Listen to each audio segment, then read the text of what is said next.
Shalom. Haleluya. Senang sekali bisa jumpa kembali lagi dengan Bapak Ibu Saudara.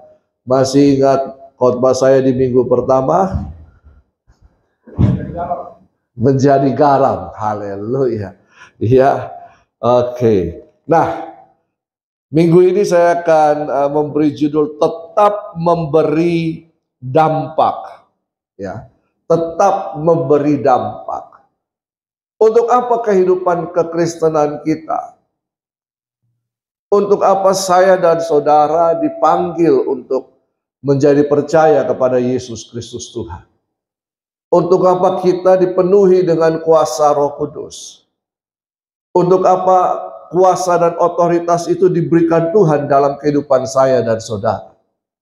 Tujuannya bukan untuk pribadi saya dan saudara.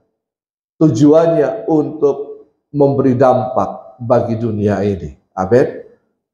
Itulah panggilan saya dan saudara.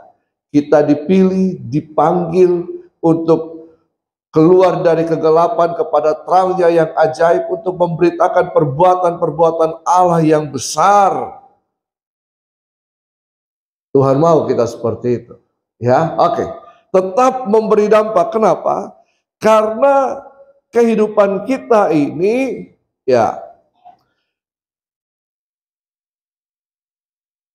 seharusnya itu harus berjalan stabil dan cenderung naik, betul kan? Tetapi ada kalanya kemanusiaan kita, kedagingan kita, kadang-kadang kita kecewa, kita kepahitan, sakit hati, suasana, keadaan yang membuat iman kita, seharusnya iman itu tidak dipengaruhi oleh situasi dan keadaan. Betul? Seharusnya. Tapi kemudian kita mengizinkan keadaan, situasi mempengaruhi iman kita. Sehingga iman kita kadang-kadang stabil, kadang-kadang tidak. Nah, jadi firman Tuhan katakan, mari kita terus untuk hidup memberi dampak. Coba kita lihat Mazmur 92 ayat 13 sampai yang ke-16. Mazmur 92 ayat 13 sampai yang ke-16. Kita baca sama-sama. Orang benar akan bertunas seperti pohon korma, akan tumbuh subur seperti pohon aras di Libanon. Mereka yang ditanam di bait Tuhan akan bertunas di pelataran Allah kita. Pada masa tua pun mereka masih berbuah, menjadi gemuk dan segar. Haleluya. Untuk memberitakan bahwa Tuhan itu benar, bahwa Ia gunung batuku dan tidak ada kecurangan padanya. Saudara, orang benar akan bertunas seperti pohon korma. Siapa orang benar ini? Siapakah orang benar ini? Saya dan saudara. Betul kan? Kegelapan berbicara tentang dosa. Tapi kemudian ketika kita percaya kepada Yesus Kristus Tuhan, kita dibenarkan. Amin. Kita dibenarkan. Jadi saya dan saudara adalah orang benar. Firman Tuhan katakan orang benar akan bertunas seperti pohon korma. Tahu bagaimana pohon korma ditanam? Bukan asal ditanam. Betul kan? Harus digali, ditaruh bijinya, di atasnya ditaruh batu. Ketika mulai bertunas naik ke atas, dia akan terhalang oleh batu, maka akar-akarnya akan menjalar sampai ke bawah sehingga dia mempunyai kekuatan untuk mengangkat batu itu. Karena di padang pasir itu cuacanya ekstrim, betul kan? Dia harus mencari air, sumber kehidupan dulu supaya dia kuat. Orang benar harus berakar di dalam Kristus Yesus supaya kuat. Ketika orang benar berakar di dalam Kristus Yesus, Yesus adalah sumber kehidupan saya dan saudara adalah orang benar, maka kita akan bertumbuh subur. Rohani kita, kehidupan kita akan bertumbuh subur.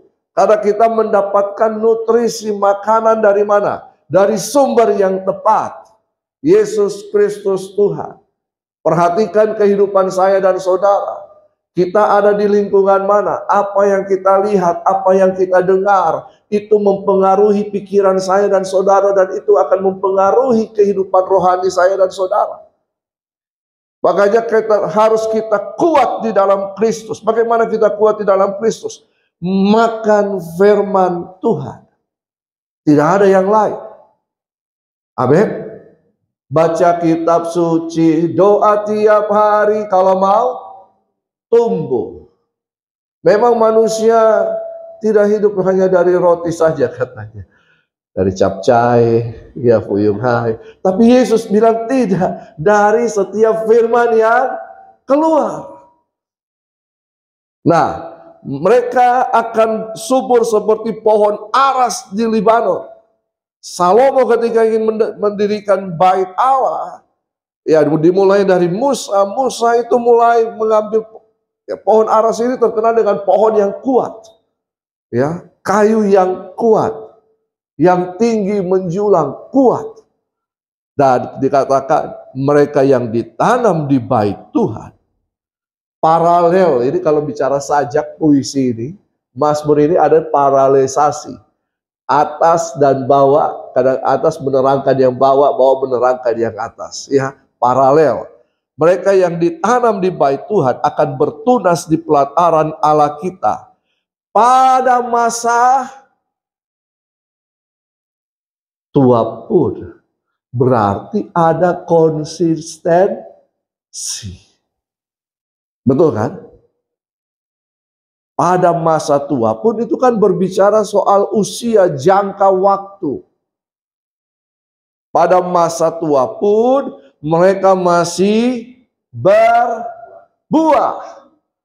Menjadi, berbahagialah mereka yang gemuk dan segar. Seperti saya. Dulu badanku tak begini, saudara. Ya, tapi karena mertua saya, istri saya sayang saya. Haleluya.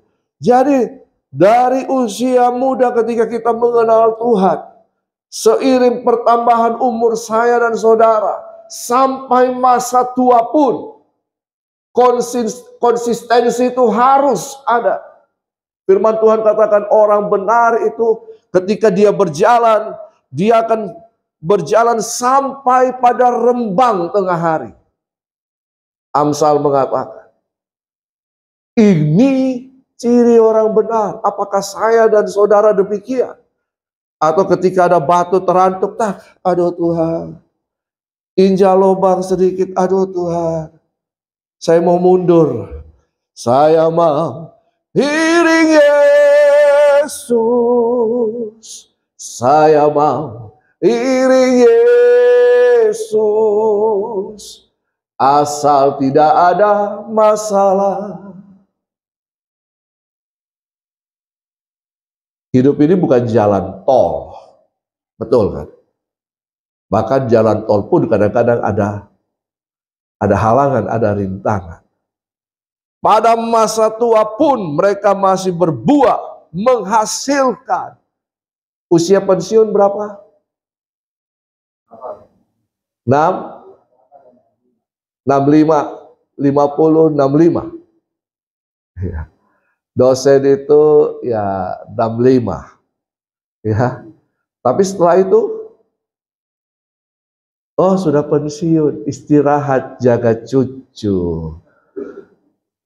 Lama-lama pikun. Saudara, usia produktif itu usia 60-70 tahun. Itu usia produktif. Ya, jadi ya saya sedang menuju ke sana. Usia produktif itu usia 60-70 tahun, betul? Dikatakan half time dalam kehidupan kita. Justru di situ, bahkan bukan half time, quarter time. Berapa kalau bola berapa itu sudah detik-detik injury time, quarter time, seperempat waktu, 3/4 sudah dilewati, tinggal 1/4. Itu kesempatan untuk terus menghasilkan buah. Amin. Nah, untuk apa? Memberitakan bahwa Tuhan itu benar. Kalau saya yang masih muda, bersaksi kadang-kadang orang tua berkata, kamu itu belum cukup makan garam. Tapi kalau orang tua yang menyatakan, dulu, opa saya suka begitu, dulu sampai hari ini, berarti dia telah membuktikan bahwa penyertaan Tuhan, karya Tuhan, perbuatan-perbuatan ajaib Tuhan sepanjang hidupnya telah membawa dia sampai pada hari ini. Ebenezer. Amin. Ini yang harus terjadi dalam kehidupan saya dan saudara. Bahkan Yesus mengatakan dalam Yohanes 5 ayat 16, bukan kamu yang memilih aku, tetapi akulah yang memilih kamu, dan aku telah menetapkan kamu supaya apa? Kamu pergi dan menghasilkan buah. Dan buahmu itu tetap sampai masa tua pun kamu harus berbuah. Menghasilkan buah dan buahmu itu tetap. Kalau manis, manis terus. Jangan tiba-tiba kecut, pahit. Harus manis terus. Nah, firman Tuhan katakan, dengan demikian kita ini akan awal bulan saya berbicara tentang garam dunia. Minggu lalu saya berbicara di Glo Panaika. Garam itu dalam terjemahan The Messengers itu berbicara tentang God's flavors. God flavors. Apa itu God flavors? Rasa Tuhan. Kamu adalah garam dunia. Kamu adalah rasa Tuhan di dunia ini. Jadi saya dan saudara adalah garam dunia, berarti saya dan saudara harus mengeluarkan rasa Kristus dalam kehidupan saya dan saudara. Amin. Harus ada rasa Kristus. Sehingga orang dapat menikmati Kristus lewat kehidupan saya dan saudara. Orang Kristen banyak mengejar mujizat. Betul? Amin, apa amin? Tapi tidak sadar bahwa hidupnya adalah mujizat bagi banyak orang. Betul? Bapak, Ibu, dan saya adalah jawaban bagi dunia. Dunia yang sedang gelap, dunia yang sedang tawar hati, dunia yang sedang dilanda resesi, dunia yang sedang stres, dunia yang sedang terpuruk. Saya dan saudara adalah jawaban bagi dunia. Katakan kiri kanan, hidupmu adalah mujizat bagi dunia. Mujizat itu hanya bagi orang yang belum percaya, supaya mereka mengenal Yesus. Betul kan? Orang percaya sudah hidup di dalam mujizat. Tidak perlu lagi dikejar-kejar mujizat. Coba lihat, ini satu ayat ini. Ini satu ayat, coba lihat. Yohanes 4 ayat 48, tidak ada di sini. Ya, Yohanes 4 ayat 48. Yohanes 4 ayat 48 berkata begini. Maka kata Yesus kepadanya, jika kamu tidak melihat tanda dan mujizat, kamu tidak percaya. Berarti tanda dan mujizat itu ditujukan kepada orang-orang yang belum percaya supaya mereka percaya. Nah, kita kembali lagi ke sini, ke slide. Dalam 2 Korintus 2 ayat 14.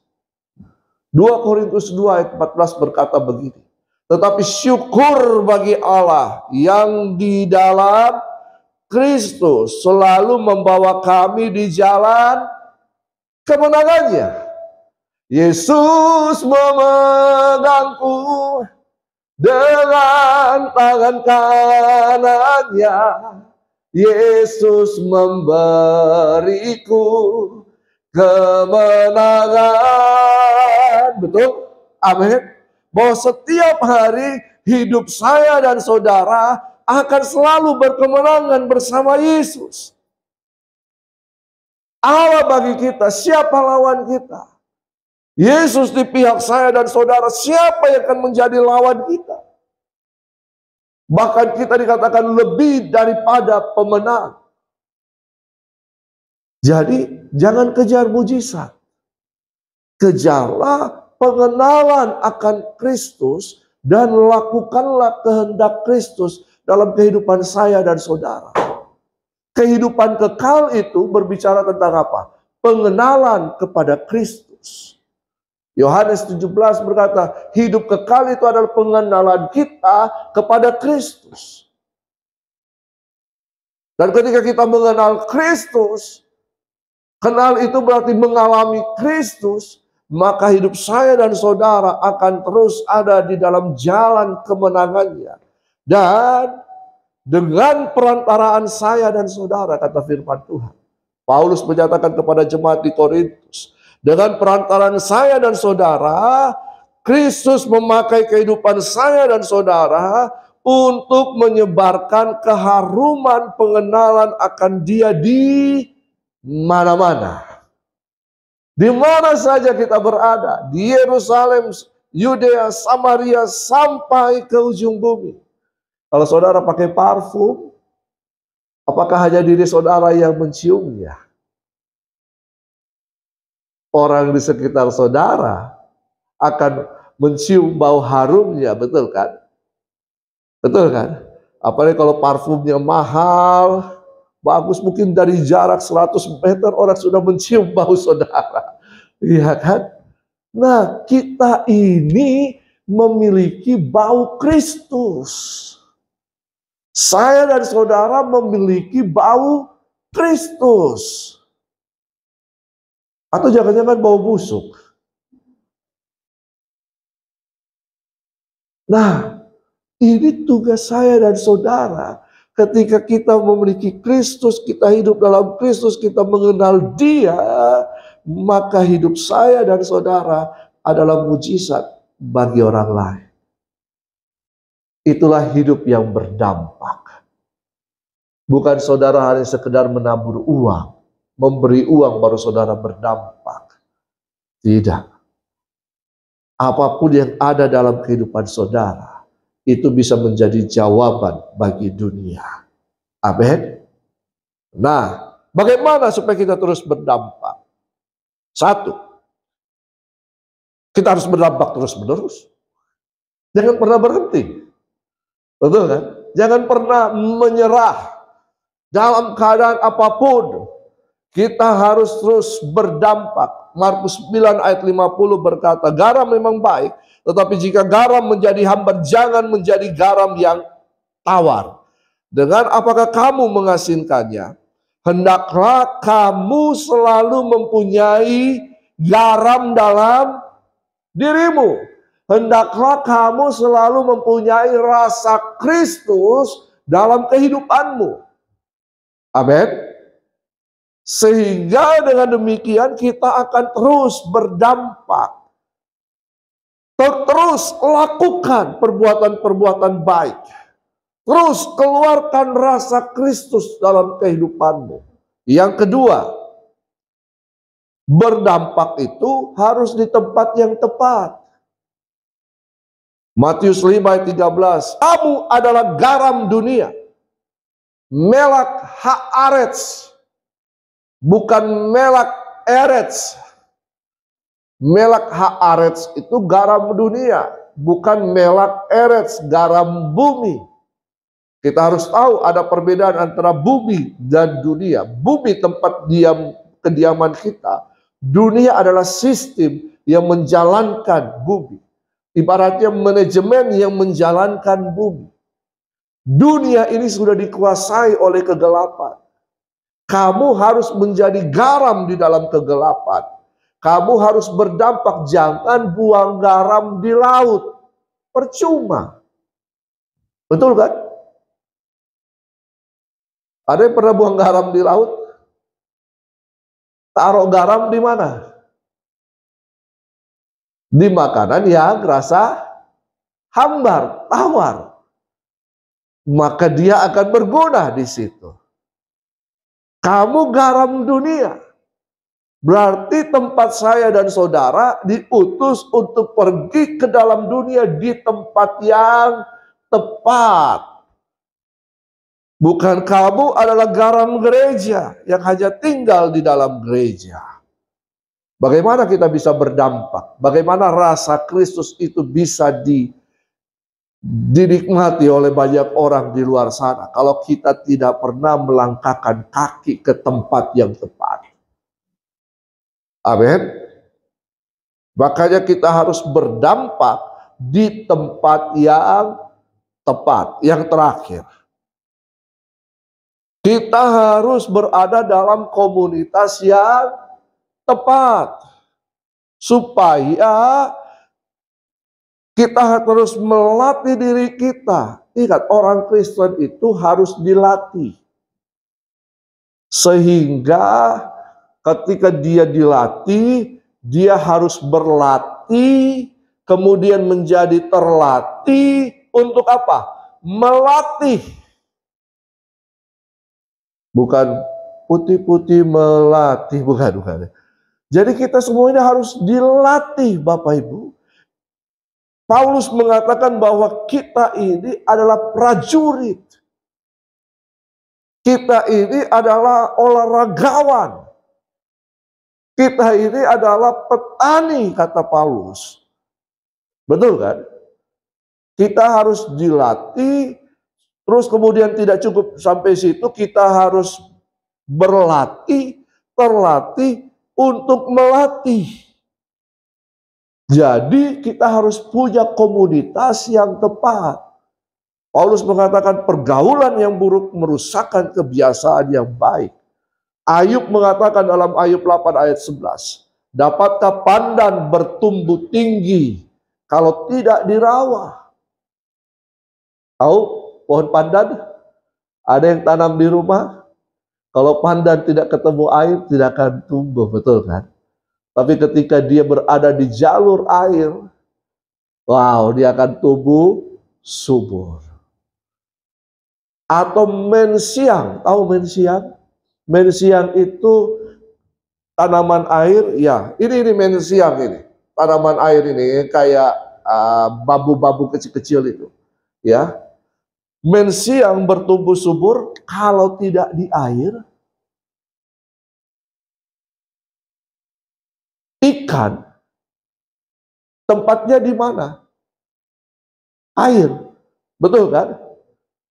Kalau di Pamaja itu untuk makanan, itu juga tepat, ya. Tapi kalau ikan di darat, mati saudara. Saya dan saudara harus punya komunitas yang tepat. Gereja yang bisa mendukung. Dan saya percaya gereja di tempat ini bisa mendukung pertumbuhan rohani Bapak Ibu Saudara.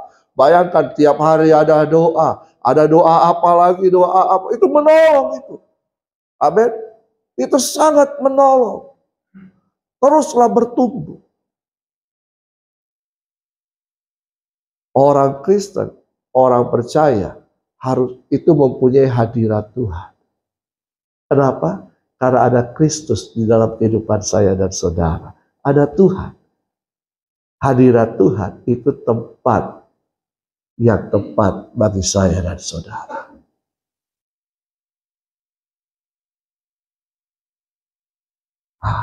Jadi teruslah memberi dampak. Amin. Loh kok diam-diam semua? Katakan kiri kanan, kamu itu adalah mujizat bagi dunia. Haleluya. Jadi kalau kita di sini diperlengkapi, terima kuasa, kuasa itu harus dinyatakan kepada dunia. Saya dan saudara adalah perpanjangan Tuhan di muka dunia ini. Kalau Yesus hanya terbatas di Yerusalem, Israel, dan sekitarnya situ, saya dan Bapak Ibu Saudara bisa kemana saja, betul kan? Oke. Cukup sekian kita pelajari hari ini. Bahwa kamu adalah mujizat bagi dunia. Teruslah memberi dampak. Jadi jangan cuma minta terus. Berilah dampak. Dan ketika kita melakukan firman Tuhan, saudara percayalah bahwa berkat Tuhan itu akan terus menyertai. Kita adalah perpanjangan daripada sumber ilahi itu.